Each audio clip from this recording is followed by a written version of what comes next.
রাজধানীর হাতিরঝিলে অনুষ্ঠিত হলো ফ্যামিলি রান ম্যারাথন। দুই ক্যাটাগরিতে দেশি বিদেশি প্রায় 1500 রানার অংশ নিয়েছেন। এতে এই মুহূর্তে সেখানে আছেন রিপোর্টার তাজিন খন্দকার। সরাসরি যাচ্ছি তার কাছে। দৌড়ের জন্য জীবন কিংবা জীবনের জন্য দৌড়, এই প্রতিপাদ্য নিয়ে কিন্তু আজকে ইন্সপায়ার বাংলাদেশের পক্ষ থেকে একটা ম্যারাথনের আয়োজন করা হয়েছে রাজধানীর হাতিরঝিলে।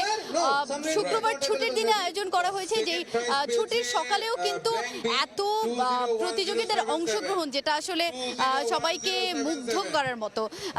বিভিন্ন ক্যাটাগরিতে, মূলত দুই ক্যাটাগরিতে বিভিন্ন বিভাগে অংশগ্রহণকারীরা এখানে এই ম্যারাথনে অংশগ্রহণ করেছেন, যেখানে 2.2 কিলোমিটার এবং 7.5 কিলোমিটারে অংশগ্রহণ করেছেন বিভিন্ন বয়সী দৌড়বিদরা, যাদেরকে আসলে একদম ইনিশিয়াল স্টেজেও এমন কিছু দৌড়বিদ আসলে অংশগ্রহণ করেছেন যারা এই প্রথমবারের মতো দৌড়াচ্ছেন বা প্রথমবারের মতো রান করছেন। তারা পরিবারের সঙ্গে এসেছেন, কেউ এসেছেন বাবার হাত ধরে, কাউকে আমরা দেখতে পেয়েছি আসলে যে বন্ধুর সঙ্গে এসেছেন কিংবা ভাই বোন এসেছেন।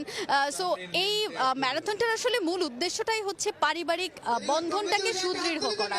সো এই পারিবারিক বন্ধন সুদৃঢ় করার জন্য এই family inspiring Bangladesh family run 2025 এর আয়োজন করা হয়েছে, যেখানে মূলত প্রত্যেকে আসলে পরিবারের একজন সদস্য বা একের অধিক সদস্য নিয়ে আসলে এই ম্যারাথনে অংশগ্রহণ করেছেন।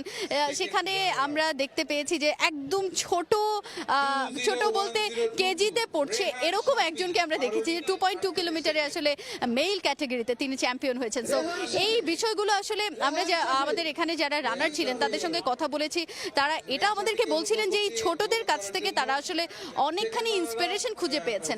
আমরা এখানে এমন একজনের সঙ্গে কথা বলেছি যিনি আসলে বাংলাদেশ হুইল চেয়ার ক্রিকেটের প্রতিষ্ঠাতা অধিনায়ক। তিনি হুইল চেয়ারের যে তার প্রতিবন্ধকতা, সেই প্রতিবন্ধকতাকে ছাপিয়ে আসলে এই রানে অংশগ্রহণ করেছেন এবং এই রান দিয়ে আসলে শরীরকে কতখানি সুস্থ রাখা যায় সেই সুস্থতা আসলে নিশ্চিত করার জন্য সেই রানে অংশগ্রহণ করেছেন এবং দৌড়ের মাধ্যমে আসলে শরীরকে কতখানি সুস্থ রাখা যায় এবং পারিবারিক বন্ধনটাকে কতখানি সুদৃঢ় রাখা যায় সেই ব্যাপারটা সুনিশ্চিত করতেই কিন্তু এখানে রানাররা অংশগ্রহণ করেছেন।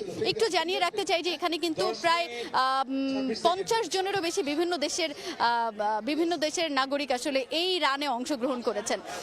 সো আমার কাছে এই ছিল হাতিরঝিল থেকে ইন্সপায়ারিং বাংলাদেশ ফ্যামিলি রানের সবশেষ খবর। হাতিরঝিল থেকে ম্যারাথনের সবশেষ খবর জানাচ্ছিলেন সহকর্মী তাজিন খন্দকার।